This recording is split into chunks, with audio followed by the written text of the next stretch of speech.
पूर्व काल में महाराज महाविशक भी ब्रह्मलोक गए थे। उन नरेश ने परम सुंदरी गंगा जी को आते देखा। हे राजन, उस समय दया योग से वायु सेना उनके वस्त्र उड़ा दिए, जिससे राजा ने उन सुंदरी गंगा को कुछ अनावृत अवस्था में देखा। इस पर काम से व्यथित राजा मुस्कुराने लगे और गंगा जी भी हंस पड़े। उस समय ब्रह्मा जी ने उन दोनों को देख लिया और शाप दे दिया, जिससे उन दोनों को पृथ्वी पर जन्म लेना पड़ा। दैत्यों और दानवों से पीड़ित सभी देवताओं ने भी वैकुंठ धाम में जाकर के कमल कांत जगतपति भगवान विष्णु की स्तुति भी की।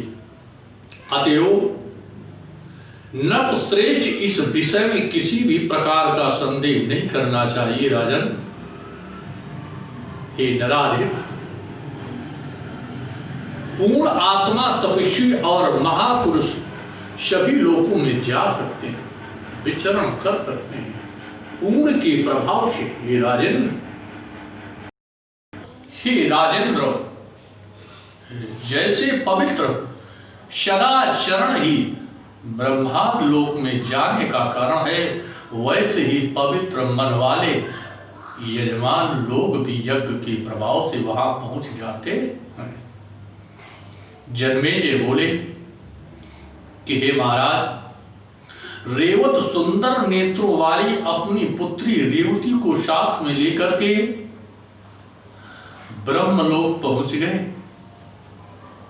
उसके बाद उन्होंने क्या किया, ये कथा मैं सुनना चाहता हूं।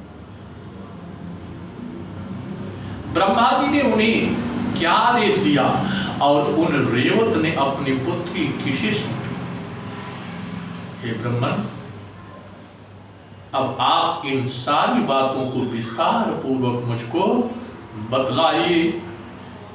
व्यास जी बोले, हे महिपाल, हे राजन, सुनिए, जब राजा रेवत अपनी पुत्री के वर के विषय में पूछने के लिए ब्रह्मलोक पहुंचे, उस समय गंधर्व लोक का संगीत हो रहा था। वे अपनी कन्या के साथ कुछ देर तक सभा में रुक करके संगीत सुनते हुए परम तृप्त हुए। पुनः गंधर्वों का संगीत समाप्त हो जाने पर परमेश्वर ब्रह्मा जी को प्रणाम करके उन्हें अपनी कन्या रेवती को दिखा करके अपना आश प्रकट कर दिया। राजा बोले, हे देवीश, ये कन्या मेरी पुत्री है, मैं इसे किसको प्रदान करूं? यही पूछने के लिए आपके पास आता। हे ब्रह्मन, आप इसके योग्य वर बताइए। मैंने उत्तम कुल में उत्पन्न बहुत से राजा और राजकुमारों को भी देखा है, किंतु किसी में भी मेरा चंचल मन स्थिर नहीं हुआ। इसलिए हे देवेश, हे भगवान, वर के विषय में आपसे पूछने के लिए यहां आया। हे सर्वज्ञ, आप किसी योग राजकुमार वर के विषय में बताइए। जैसे राजकुमार का निर्देश कीजिए, जो कुलीन, बलवान, समस्त लक्षणों से संपन्न, दानी तथा धर्म पारायण हो। महाराज ऐसे व्यास जी बोले, हे राजन, तब राजा की बात सुनकर के जगत की रचना करने वाले ब्रह्मा जी काल पर्यंत थोड़े समय में पृथ्वी का बड़ा लंबा समय बीता हुआ देख करके हंस करके उनसे कहने लगे। ब्रह्मा जी बोले, हे राजन, आपने अपने हृदय में जिन राजकुमारों को बर के रूप में समझ रखा था वे सब के सब पुत्र पौत्र तथा बांधुओं समेत काल कवल लित हो चुके हैं, मर चुके हैं। इस समय वहां 27वां द्वापर चल रहा है। आपकी सभी वंशज मृत हो चुके हैं और दैत्यों ने आपकी पुरी भी विनष्ट कर डाली है। हे राजन, इस समय वहां चंद्रवंशी राजा शासन करते। अब मथुरा नाम से प्रसिद्ध उस पुरी के अधिपत्य के रूप में वो उग्रसेन विख्यात है। एयात वंश में उत्पन्न हुए उग्रसेन संपूर्ण मथुरा मंडल के नरेश हैं, राजा हैं। उन महाराज उग्रसेन का एक कंस नाम का पुत्र हुआ जो महान बलशाली तथा देवताओं से द्वेष रखने वाला था। राजाओं में सबसे अधिक मनोमंत उस दान वंशी कंस ने अपने पिता को भी कारागार में डाल दिया और वो स्वयं राज करने लगा। तब पृथ्वी असह भार से व्याकुल होकर के ब्रह्मा जी की शरण में गई।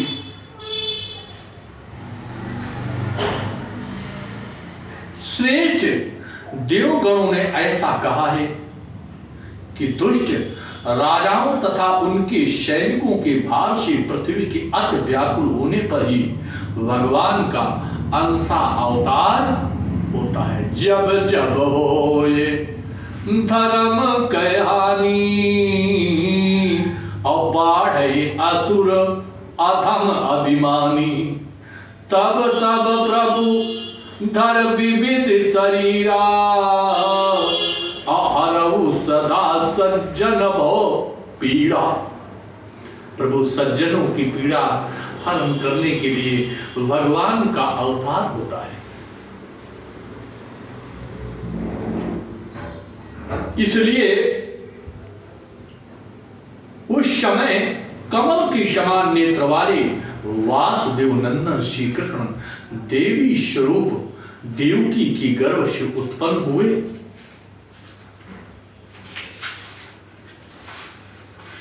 और वे साक्षात नारायण मुनि ही थे, साक्षात परब्रह्म परमात्मा ही थे। उन सनातन धर्मपुत्र नारायण मुनि ने बद्रिकाश्रम में गंगा जी के तट पर अत्यंत कठोर तपस्या की। वही यदुकुल में अवतार लेकर के वासुदेव नाम से विख्यात हुए।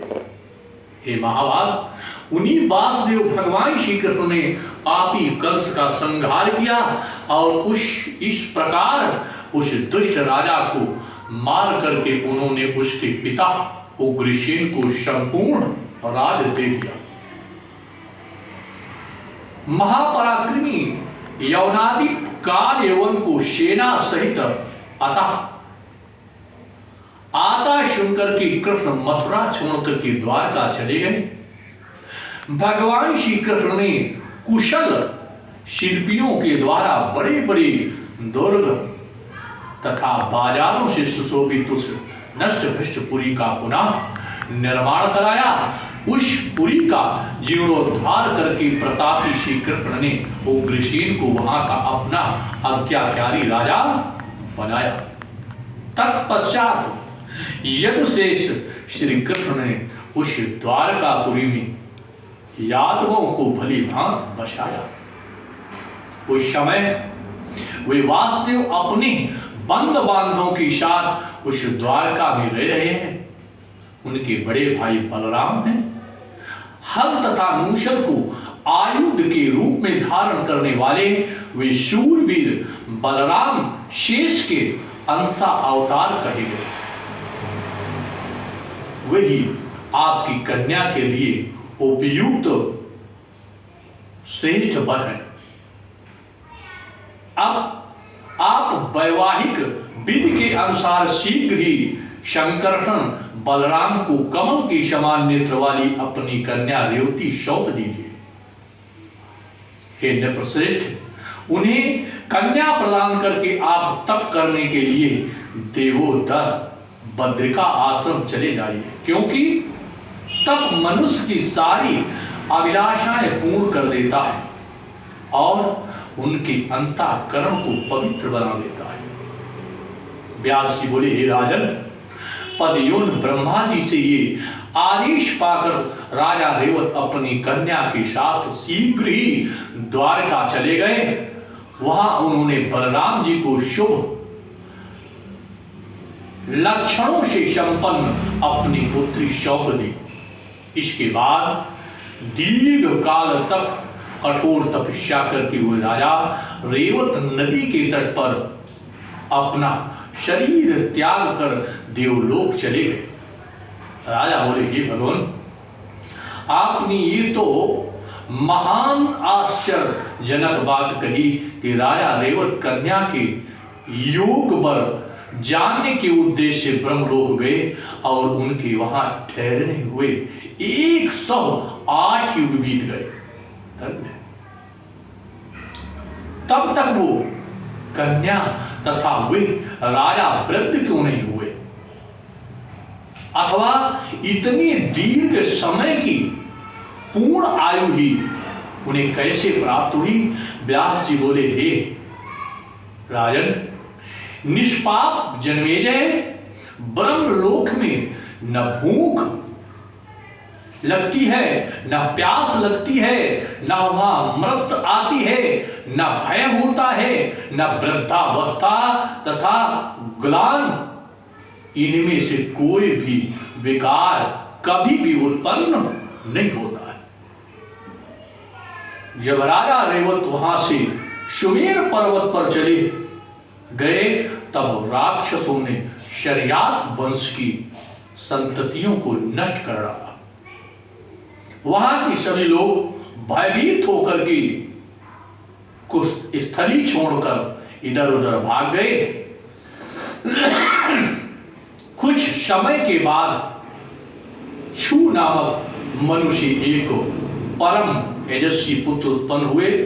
इक्ष्वाक नाम से विख्यात वे ही शूर वंश के प्रवर्तक माने जाते हैं। नारद जी के उपदेश और उनसे श्रेष्ठ दीक्षा प्रदान करके उन्होंने वंश वृद्धि के उद्देश्य भगवती के ध्यान में निरंतर संलग्न रहकर कठोर तपस्या की। हे राजन, ऐसा सुना गया है कि उन इक्ष्वाक के 100 पुत्र हुए। उनमें सबसे बड़े विगुच्छ थे, जो बल तथा पराक्रम से संपन्न थे। महाराज इक्ष्वाक अयोध्या के राजा थे। ये बात प्रसिद्ध है, उनकी शकुन आज 50 परम बलवान पुत्र उत्तरापथ नामक देश के रक्षक नियुक्त किए गए। और हे राजन, उनके जो 48 पुत्र थे, वे सब उन महात्मा इक्ष्वाक के द्वारा दक्षिणी देशों की रक्षा के लिए आदेशित किए गए। उनके अतिरिक्त अन्य 2 पुत्र राजा इक्ष्वाक की सेवा के लिए उनके पास रहने लगे। गोविंद भगवान की जय। श्रीमन्नारायण नारायण नारायण। भजमन नारायण नारायण नारायण भजमन नारायण नारायण नारायण भजमन नारायण